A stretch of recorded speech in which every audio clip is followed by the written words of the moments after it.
Jesus says, I clothe you in my lowliness, and you will have enough oil. December 26, 2015. Words from Jesus to Sister Clare, spoken by Jackie.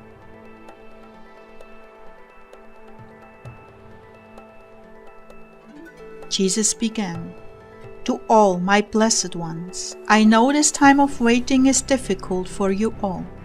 Limbo is never pleasant, but allow me to fill you with my love each day and walk about looking for opportunities to pour it out on others. In this way, you will not get bored or anxious, but rather stay fresh, alert, and above all else, keep oil in your lamps. I know some of you are chafing at the bit to get at the news. Please drown that desire and stay tuned to me. The news will do nothing but confuse you. Stay tuned into me. Keep me company and walk about doing good.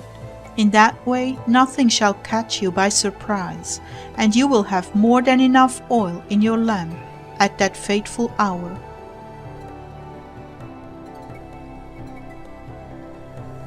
Examine your hearts, your conscience and behavior, but don't become obsessed with it. Rather, take a glance where you see evil, repent, and ask for the grace to overcome yourself. I tell you the truth, the only real enemy you have is yourself. Conquer yourself, and the other enemies on the outside will gain no foothold. Though unpleasant things may happen to you, your charitable response will shut the door in their face, as they look to start a root of bitterness or resentment. Above all, maintain sweetness of soul, and the enemy on the outside will find you so frustrating to work with. Things just won't go their way, and you will cause them constant confusion and frustration.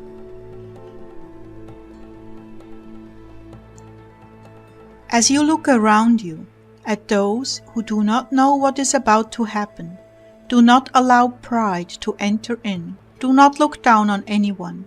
Rather, if that thought enters your mind, immediately crush it by recounting all the virtue that person has that you don't have.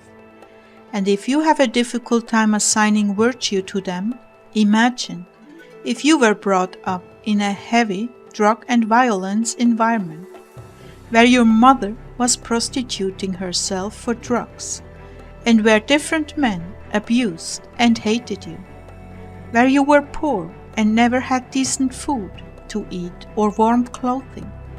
Imagine 15 years of that, and what sort of person you would be. Each soul I bring into the world has graces that accompany them.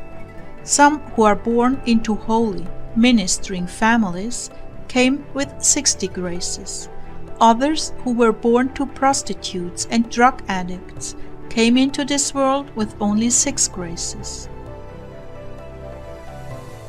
It is not what I gave you to begin with, but what you did with them that counts. How does that translate? That woman, you know, who is manipulative and sneaky, is that way for a reason. She began life with inadequate means, and to survive she had to be sneaky. Some would be full-blown criminals, robbing, raping, and destroying everything they could get their hands on. That she is just a little sneaky, well, that's nothing compared to what the demons wanted her to become, and how they tempted and taunted her. But she used those 6 graces. She made the decision to be mostly honest and good to others.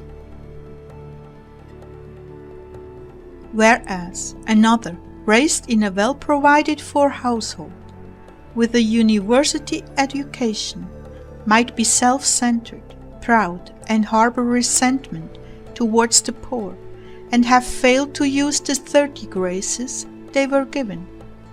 Because without love, you have nothing.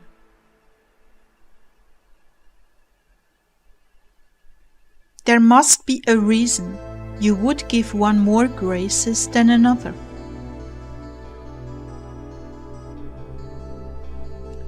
That for now must remain a mystery, but it will be revealed to you one day. Suffice it to say, I am a just God, and that everything in heaven is ordered by perfection. You can always find ways to elevate others above yourself. Though I was in the form of God, I did not consider equality with God something to be grasped at. I did not come into this world born of nobility in royal surroundings. I preferred the poor, the simple, and humble to be my parents and companions. The only well-educated apostle was the one who betrayed me. That should tell you something. The Pharisees missed me because they too were looking for nobility, worldly power, and means.